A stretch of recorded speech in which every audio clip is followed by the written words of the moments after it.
Tere, kallid lapsed, kas mäletate mind? Mina olen Olga ja mina olen psühholoog ning me räägime teiega erinevatest tunnetest.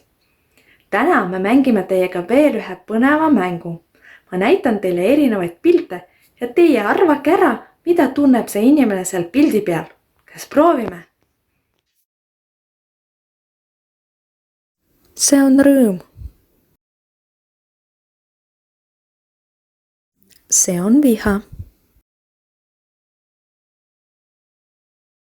See on hirm. See on rõõm.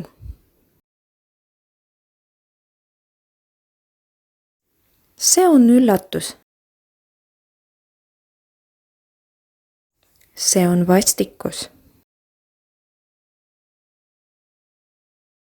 See on viha.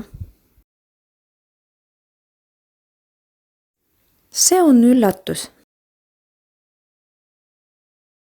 See on kurbus. Kuidas teil välja tuli? Kas arvasite kõik tunded ära? Ma olen kindel, et teil läks väga hästi. Mul oli väga hea meel teiega jälle mängida ja kohtume teiega kindlasti veel.